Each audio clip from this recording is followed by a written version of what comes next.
Bienvenidos al conversatorio de la Iglesia Adventista del Séptimo Día de La Roca en la ciudad de Guadalupe, Nuevo León. En esta ocasión vamos a comentar el capítulo número 3 del segundo trimestre de este año 2024. El tema es La luz resplandece en la oscuridad. Queremos agradecer y dar la bienvenida al doctor Jaciel Robles, un profesional de la salud, pero al mismo tiempo alguien que ama las escrituras y es un invitado frecuente en este conversatorio. Bienvenido, Jaciel. Hola, estoy muy contento de estar nuevamente aquí y compartir tiempo dedicado a descubrir cuál es el mensaje que tiene Dios para nosotros a través del estudio de su palabra en esta ocasión. Bueno, y como ya se anunció, el tema de hoy es La luz resplandece en la oscuridad. Y a manera de introducción, pues vamos a tocar un poco del libro de Apocalipsis. El libro de Apocalipsis está construido sobre 3 series de 7. Las 7 iglesias, los 7 sellos y las 7 trompetas. Creemos que aparte de la aplicación local, es decir, que el mensaje fue dirigido primeramente a esas 7 iglesias del Asia Menor, también tiene una aplicación histórica, es decir, esas series muestran la historia de la iglesia cristiana a partir de su fundación del año 31, fecha en que muere el Señor Jesús, y ahí va recorriendo la historia hasta la segunda venida. Podríamos decir que la historia entonces aparecerá dividida en 7 etapas. Así que tendremos ahí una vislumbre de la historia cristiana. Y veremos entonces cómo la luz brilló en la oscuridad, en el conflicto entre la verdad y el error, entre la luz y las tinieblas, ahora adentrándonos ya a la iglesia, a la historia de la iglesia cristiana. Y en Apocalipsis 2:10, Juan, el autor de este libro, cuyo nombre significa revelación, nos explica el contexto, por qué se escribió el libro de Apocalipsis. Y dice en Apocalipsis 1:10, yo, Juan, vuestro hermano y copartícipe vuestro en la tribulación, en el reino y en la paciencia de Jesucristo, estaba en la isla llamada Patmos por causa de la palabra de Dios y el testimonio de Jesucristo. Entonces aquí encontramos a Juan como representante de la iglesia desterrado en la isla de Patmos por causa de la palabra. O sea, la historia apenas está empezando y ya la iglesia está enfrentando una severa persecución de parte del imperio. En este sentido, el libro de Apocalipsis, como una historia muy interesante, como una historia que va a captar nuestra atención desde el principio, nos dice quiénes serán los personajes. Podríamos, en primer lugar, decir que ahí aparece el dragón como el personaje antagónico. O sea, ya lo vimos en la lección. La primera lección. En la primera lección, ¿verdad? Que se le da ese nombre al ángel que se rebeló después de su rebelión contra Dios. Y también se le llama la serpiente antigua. Entonces, aquí descubrimos que en la profecía apocalíptica, los profetas van a usar símbolos. ¿Por qué van a usar símbolos? Porque un símbolo dice mucho en una sola palabra. Cuando presenta al dragón, la serpiente antigua, pues ya sabemos que va a ser alguien que va a perseguir a la iglesia. Entonces aquí presentamos al segundo personaje que va a ser la novia del Cordero, que es la iglesia, ¿verdad? Y en tercer lugar aparecerá el héroe, que es Jesús.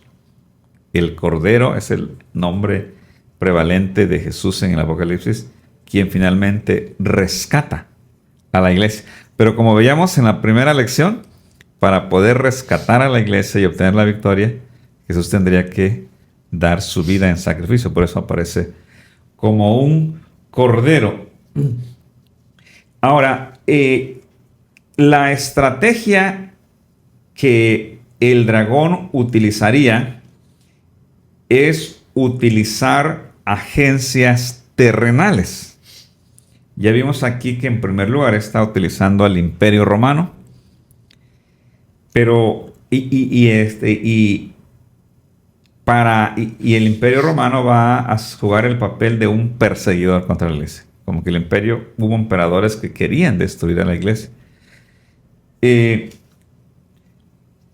este sentido, ¿verdad? Los siglos 2 y 3 o segundo y tercero de la era cristiana fueron siglos de intensa persecución.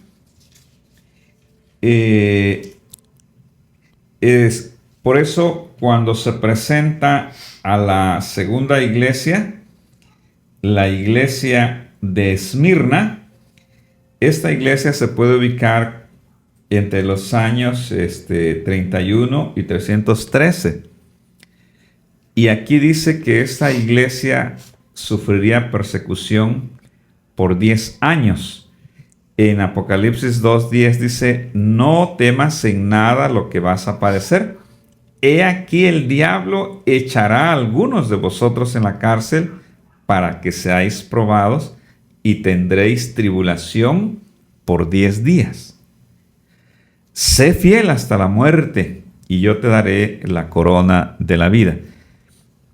Estos 10 días podrían representar 10 años entre los años 303 y 313, y esta persecución fue dirigida por el emperador Diocleciano, pero en el 313 Constantino se convierte al cristianismo. Entonces la religión cristiana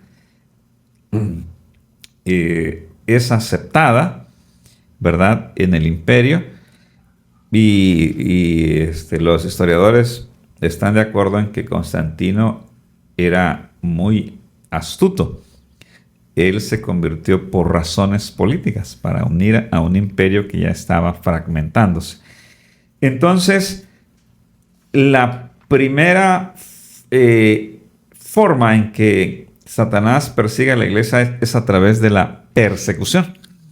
Pero después va a cambiar su estrategia en los años posteriores y ya no va a perseguir a la iglesia porque parece que no dio resultado. Cuando la iglesia era perseguida, la iglesia era más fiel. Y entonces va a cambiar, ahora va a extender la mano a la iglesia y se va a abrir las puertas de la iglesia al paganismo. Sí, es correcto, ¿no? Y así de la misma forma en la que el enemigo, Satanás, fue cambiando su estrategia a lo largo de la historia de la iglesia para tratar de destruir a su pueblo, al pueblo de Dios. Dios también mantuvo una estrategia, ¿no?, todo el tiempo. Vimos en la primera lección que desde el momento en el que comienza la rebelión, Dios se vuelve un participante activo en este plan de salvación. Y con la caída de Adán y Eva también estuvo presente, diseñó un plan de salvación donde Él era el centro mismo, ¿no?, dar su vida. Entonces siempre Dios ha estado como que entonces activo. Conflicto, los dos personajes que van a estar en el escenario, en la arena del conflicto, es Cristo y Satanás. Así es. Por un lado el bien, Dios, por otro lado el mal. Pero son incompatibles uno con el otro. Y para tratar de entender un poco más de la estrategia que ha utilizado el enemigo, me gustaría definir, ¿no? Nuevamente estos dos elementos desde un punto de vista bíblico. Por un lado, tenemos Juan 14:6, que nos da una característica muy importante de uno de los muchos atributos que tiene Dios, ¿no? Jesús le dijo: yo soy el camino, la verdad y la vida, nadie viene al Padre si no es por mí. Aquí Dios está presentando como la verdad. Entonces aquí Jesús va a jugar un papel muy importante, ¿no? Porque dice, nadie viene al Padre sino por mí. Porque a lo largo de la historia surgieron grupos que le restarían importancia a Jesús. Sí, la única forma de llegar a Dios es a través de Jesús. Y visto de otro punto, el seguir a Jesús, el camino final va a ser Dios, ¿no? Entonces, esa es la definición de Dios, ¿no? Y por otro lado tenemos una característica del enemigo, de Satanás. Y la encontramos en Apocalipsis capítulo 12, versículo 9, que dice, y habla precisamente el momento que comentamos en la primera lección, ¿no? Cómo inicia este conflicto. Y fue lanzado el gran dragón, la serpiente antigua que se llama el diablo y Satanás, el cual, y a continuación menciona una característica muy importante, el cual engaña al mundo entero. Fue arrojado a la tierra y sus ángeles fueron arrojados con él. Explicamos que la palabra diablo viene del griego, ¿no? Diabolos, que significa mentiroso, ¿no? Entonces, esa definición del engaño señala la herramienta, una de las herramientas principales que ahora, después de la destrucción, además utiliza el enemigo para tratar de afectar al pueblo de Dios. Es decir, va a falsificar, primero, como dijimos, va a perseguir la verdad, las escrituras, porque también Jesús mismo dijo, ¿verdad? En San Juan 17:7, santifícalos en tu verdad, tu palabra es verdad. Entonces, el enemigo perseguiría la verdad, o sea, las escrituras en la persona de los cristianos fieles. Eso quiere decir que en el conflicto los cristianos tenían que tomar una gran decisión. Ser fieles a la verdad, aún a costa de su vida. Porque también la historia registra que hubo desertores, ¿verdad?, de la iglesia cristiana. Y cuando bajaba el calor de la persecución, ellos regresaban y eran aceptados porque Dios da oportunidades. Pero aquí surge una pregunta, Jaciel. ¿Por qué el enemigo persigue tanto a la Escritura? Bueno, para eso tendríamos que ver ahora cuál es la contraparte, cuál es el método o la vacuna que Dios ha dispuesto para contrarrestar los ataques del enemigo. Mencionabas, ¿no? Que y es algo que ha hecho el enemigo desde el principio. Fue una decisión que tuvo que enfrentar Eva cuando fue tentada por la serpiente. Ella, recibiendo una instrucción, hizo lo contrario, ¿no? Satanás le dice, no morirán. Era una contradicción directa a lo que Dios previamente les había mencionado, ¿no? Entonces, a veces parece que a veces el engaño puede ser disfrazado, a veces lo hace de una forma muy abierta, y está diciendo, no morirán. Era algo completamente opuesto a lo que Dios les había dicho previamente. Entonces busca socavar la confianza del pueblo de Dios en la palabra, ¿verdad? Y contradice su voluntad revelada. Por otro lado, el método que Dios ha dispuesto para ayudarnos es el estudio de la palabra. Es la palabra misma. Y 2 Timoteo capítulo 3, versículos 16 y 17 nos amplía más la utilidad del estudio de la palabra. La importancia de la autoridad de la Escritura, no solo en el área espiritual, sino en todas las áreas, pero más que nada en nuestra fe en cuanto a la salvación. ¿Qué dice ese famoso texto? Dice, toda la Escritura es inspirada por Dios y útil para enseñar, para redarguir, para corregir, para instruir en justicia, a fin de que el hombre de Dios sea perfecto, enteramente preparado para toda buena obra. Entonces, si el enemigo, como tú explicabas, constitucionalmente es mentiroso, no puede decir la verdad, ¿qué tendría que hacer en relación con la escritura para poder engañar, ahora ya no a la gente pagana, sino ahora ya introduciéndose a la misma iglesia, ¿qué haría? ¿O qué tendría que hacer? No, pues lo más importante sería, de cierta forma, evitar que... Primero, evitar que la gente lea.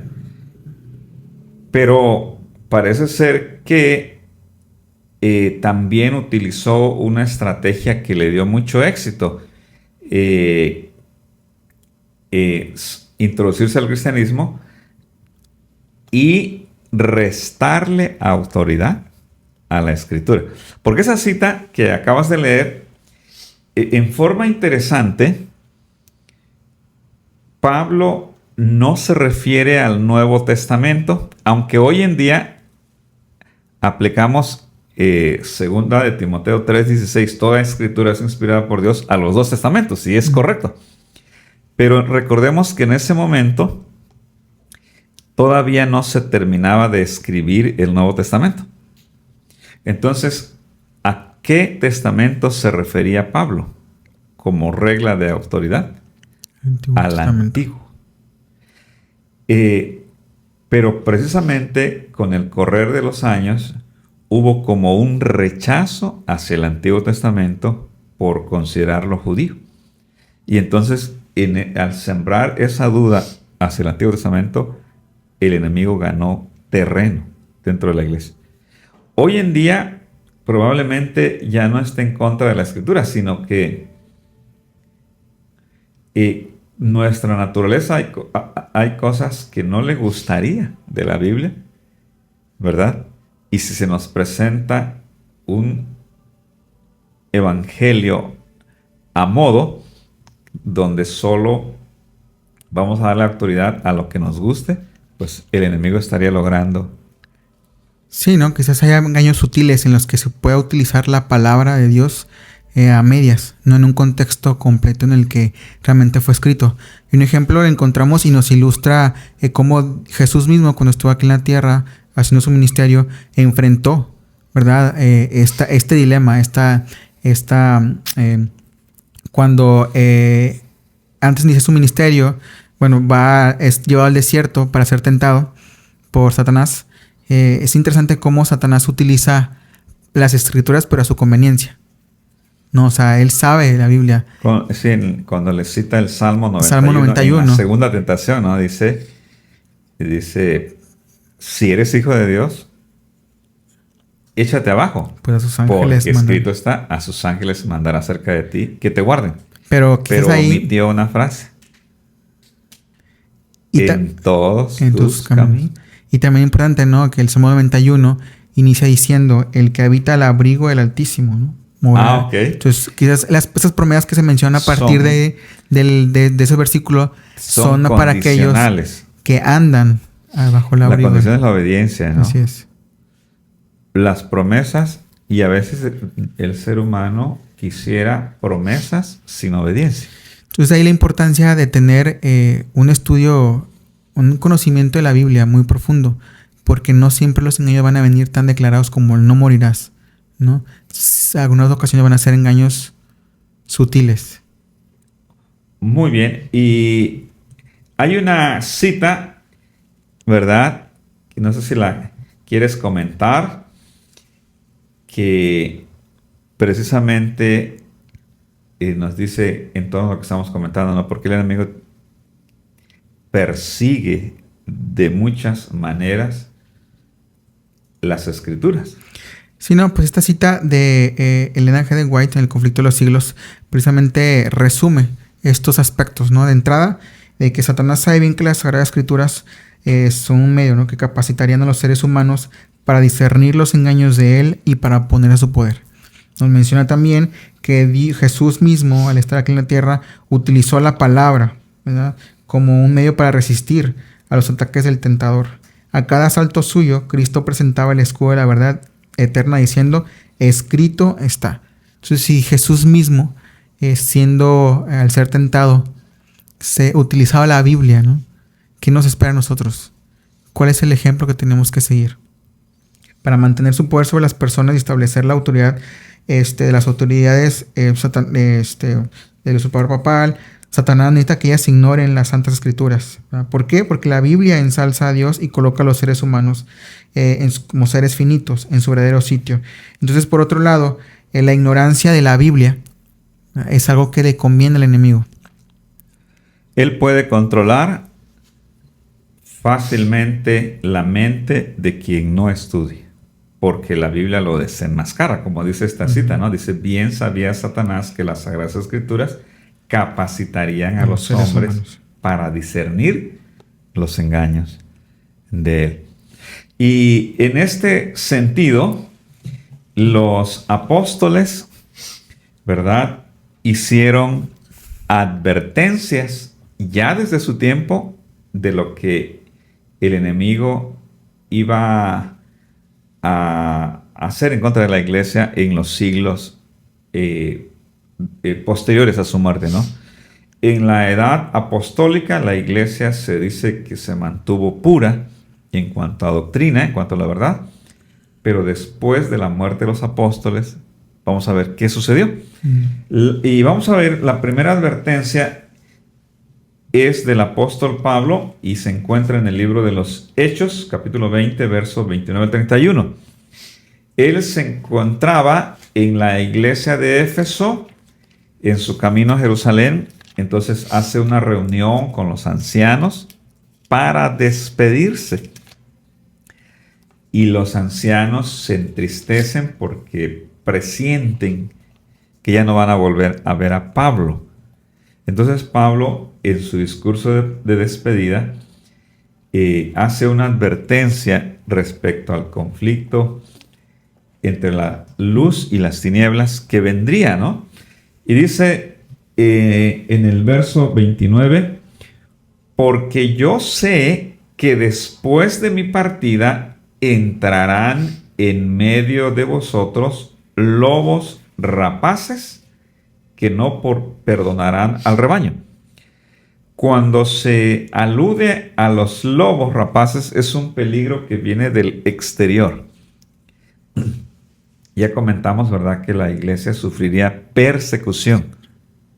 Pero enseguida Pablo agrega, y de entre vosotros mismos se levantarán hombres que hablen cosas perversas para arrastrar tras sí a los discípulos. Entonces,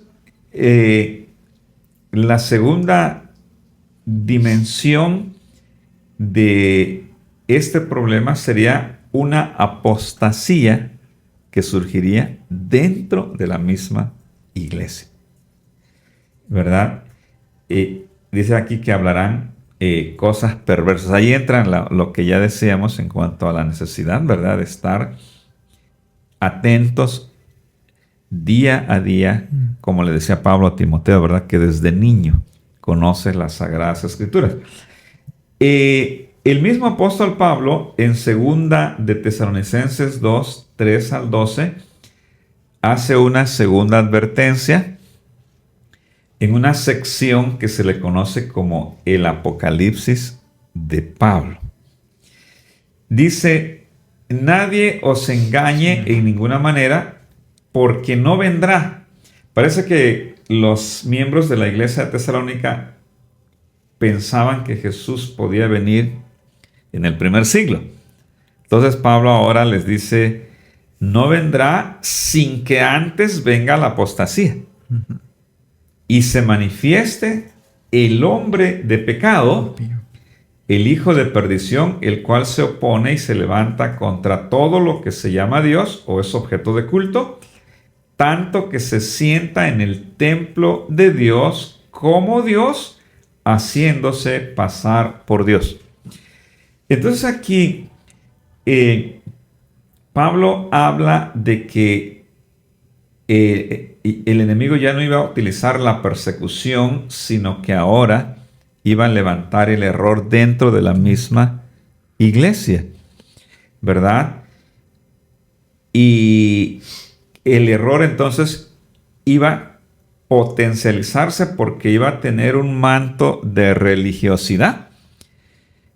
Y aquí viene una pregunta, ¿no? Ya dijimos en la introducción, que el enemigo usa agencias terrenales. La primera agencia fue el imperio, pero aquí habla de una segunda agencia, que ya no solo es política, sino que es una agencia político-religiosa. Como que iba a ser más difícil detectar ahora el error sin la ayuda de la Biblia. Ahora, sabemos que tristemente la iglesia romana y el papado persiguieron la Biblia, es decir, prohibieron su lectura y persiguieron a los cristianos que en medio de la apostasía decidieron mantenerse fieles, ¿verdad? Entonces, la profecía no dice que esto sería solo un asunto del pasado o un asunto del futuro, sino que Pablo está diciendo que este poder iba a obrar a lo largo de los siglos posteriores a la muerte de los apóstoles.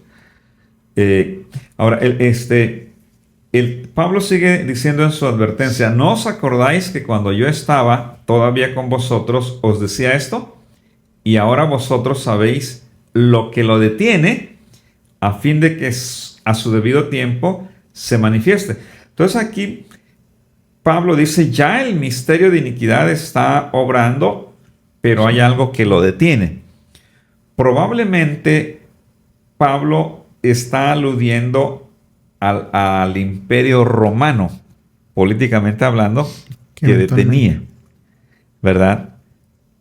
El dominio político-religioso del papado. Pero dice Pablo, porque ya está en acción el misterio de la iniquidad, solo que hay quien al presente lo detiene, hasta que él a su vez sea quitado del medio. Entonces se manifestará aquel inicuo a quien el Señor, bueno, aquí ya se traslada al fin, dice, matará con el espíritu de su boca y destruirá con el resplandor de su venida, inicuo cuyo advenimiento es por obra de Satanás, con gran poder y señales y prodigios mentirosos. En síntesis, en estos años de oscuridad que abarcaron el medioevo o la Edad Media, se dice que el enemigo introdujo dos elementos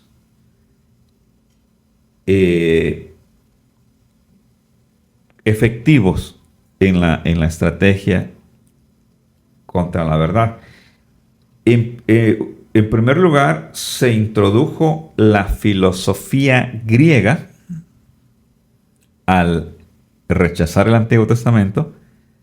El Nuevo Testamento quedó sin un principio de interpretación y desafortunadamente entró la filosofía griega. Y el segundo elemento fue la tradición, que hasta hoy en día se usa como un elemento de interpretación. Y de ahí surgieron dos errores que muchos cristianos no se han puesto a analizar a fondo, que es la inmortalidad del alma, que viene del dualismo platónico, y la adoración en domingo, que viene del paganismo, ¿verdad? Porque era el día dedicado al sol en las culturas paganas. Ahora, entonces, en este mismo pasaje paulino, sin embargo, encontramos tanto lo que no debemos hacer como lo que nos va a proteger en este conflicto. Y dice: con todo engaño de iniquidad para los que se pierden, por cuanto no recibieron el amor de verdad. Número uno, no recibieron el amor de la verdad para ser salvos. Por eso Dios les envía un poder engañoso para que crean la mentira, a fin de que sean condenados todos los que no creyeron. Entonces, no recibieron y no creyeron, sino que se complacieron en la injusticia. Pero este mismo texto nos nos revela en qué radica la protección de la mente ante el error incontenible, ¿verdad? Que se va a intensificar en el tiempo del fin, y es el amor a la verdad.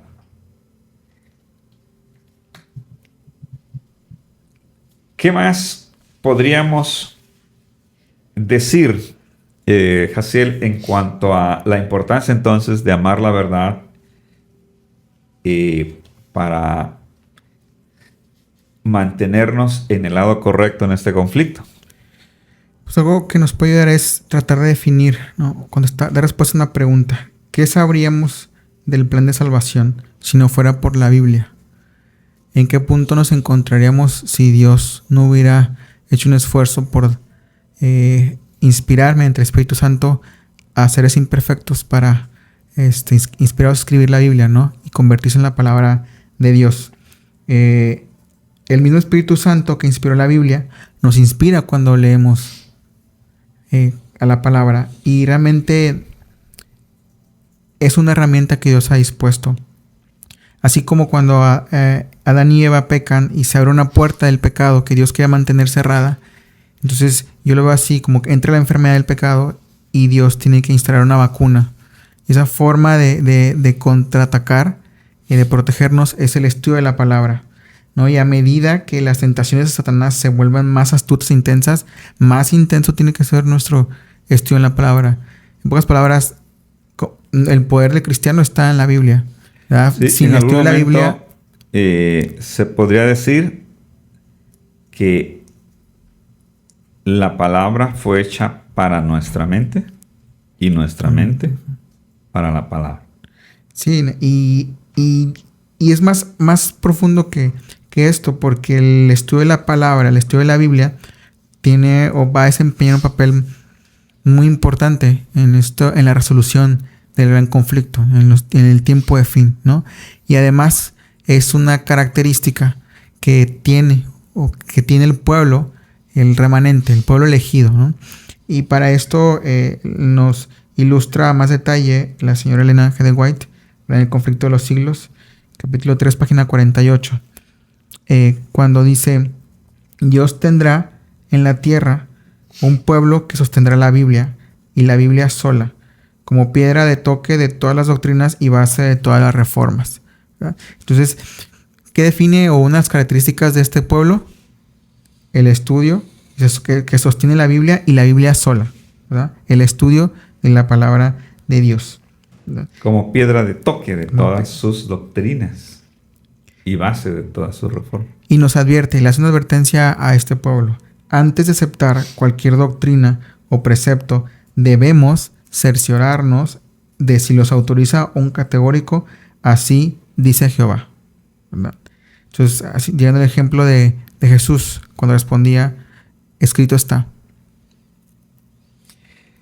Bueno, vamos acercándonos a una conclusión. Entonces, necesitamos depender de la Escritura, como Jesús lo ejemplificó, ¿verdad? Él no solamente dijo: aquí está la verdad en los escritos, sino dijo: yo soy la verdad, como que la verdad se había encarnado en él. De hecho, él era la verdad encarnada, pero también lo era porque la Biblia había llegado a ser, los escritos disponibles del Antiguo Testamento para él en ese tiempo llegaron a ser el medio, ¿verdad?, para mantener su vida dedicada a la voluntad del Padre. Entonces esto nos lleva a pensar: ¿será que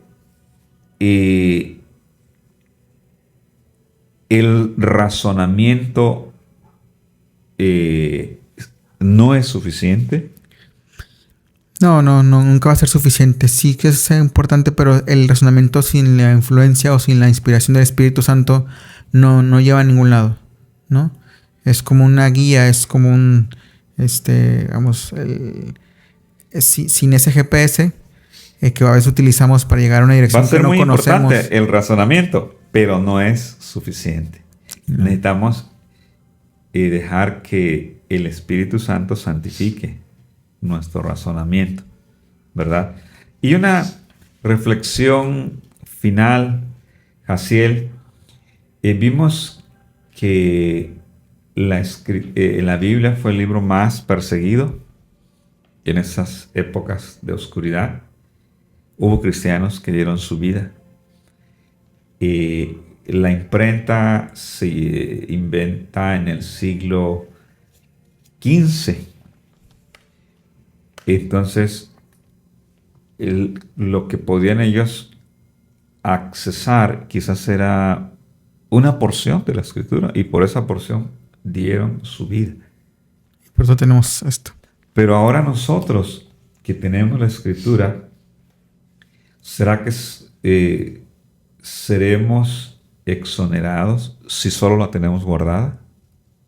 Si no la leemos, si no la estudiamos, si no la obedecemos. O es suficiente que la ignoremos como puesto que en el conflicto no se puede ser neutral, que ya estemos en contra. ¿Podría ser? Sí, definitivamente el no ir. Esta batalla el conflicto es diario, ¿no? Y si tú no haces algo por estar al lado del bien o dejas de hacer algo, va a estar del otro lado. No hay un punto medio. En nuestro camino hacia la salvación, no hay una meta todavía. La meta, como tú dices, ¿no? Es diario, caminar, mantenernos dentro del camino, siguiendo a Jesús, que dijo: yo soy el camino. Yo creo que es una buena conclusión, ¿verdad? En el conflicto, la fe no es una meta, sino es un crecimiento, un camino. Pues muchas gracias, Jaciel, por acompañarnos en esta ocasión, y deseamos a todos nuestros amigos y hermanos que Dios les bendiga y que puedan disfrutar de las lecciones de este trimestre, pero sobre todo estar en el lado correcto.